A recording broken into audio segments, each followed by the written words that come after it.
Untuk bisa jadi peternak domba, ada beberapa pengetahuan mengenai budidaya domba yang perlu difahami oleh para pengelola ternak domba. Di antaranya, pemilihan bibit merupakan salah satu faktor penting yang harus diperhatikan oleh peternak. Pemilihan bibit domba perlu dilakukan secara selektif, dikarenakan pemilihan bibit adalah faktor yang penting dalam menghasilkan domba-domba berkualitas tinggi. Ada beberapa persyaratan yang harus diperhatikan. Yang pertama, tidak terlalu gemuk dan tidak cacat. Yang kedua, ambing normal dan simetris. Yang ketiga, kaki lurus dan kuat. Yang keempat, dianjurkan untuk memilih calon indukan yang berasal dari keturunan kembar. Untuk yang pejantan, calon pejantan, persyaratan yang harus dipenuhi. Yang pertama, sehat dan tidak cacat. Yang kedua, aktif dan besar nafsu kawinnya. Yang ketiga, penampilan gagah, tumit tinggi. Yang keempat, buah cakar normal berjumlah 2 dan sama besarnya. Tanda-tanda birahi pada ternak domba. Siklus birahi domba akan terjadi setiap 17 hingga 21 hari sekali.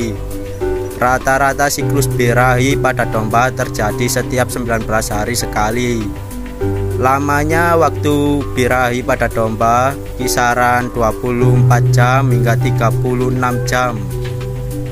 Birahi pada domba betina yang dicirikan dengan: yang pertama, menerima atau mau dikawini domba pejantan. Yang kedua, domba akan gelisah dan ribut. Yang ketiga, sering menggerak-gerakkan ekornya. Yang keempat, nafsu makannya berkurang. Waktu yang tepat mengawinkan domba dapat mengacu pedoman berikut. Yang pertama, domba dikawinkan 12 hingga 18 jam setelah terlihat tanda-tanda birahi. Yang kedua, agar masa birahi tidak terlewat, sebaiknya domba betina yang birahi dijadikan satu dengan domba jantan. Yang ketiga, bila perkawinan gagal, artinya tidak terjadi kebuntingan pada domba betina, perlu dilakukan pengulangan kembali perkawinan domba. Hindarkan perkawinan domba yang sedara atau masih satu keturunan biar tidak terjadi inbreeding. Pemberian pakan merupakan salah satu faktor penting yang harus menjadi kepedulian para peternak domba. Selain faktor penting, pemberian pakan juga akan menentukan keberhasilan perkembangan domba.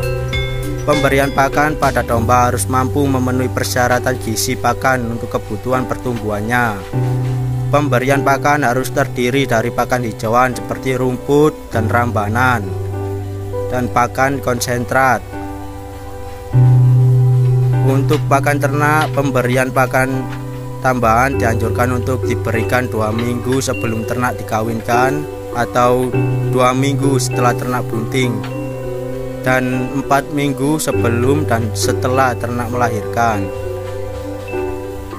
Sistem perkandangan. Kandang yang digunakan untuk tempat perlindungan bagi ternak juga harus dapat berfungsi memudahkan dalam mengontrol sebagai tempat bagi ternak melakukan aktivitas istirahat, perkawinan, makan, minum, dan melahirkan. Model kandang yang dianjurkan untuk domba berupa kandang panggung tipe ganda atau tunggal, dengan persyaratan pada dasar lantai kandang mempunyai celah selebar 1,5 hingga 2 cm agar kencing dan kotoran domba dapat turun ke bawah kandang, dilengkapi dengan tempat pakan dan minum pada bagian kolong kandang.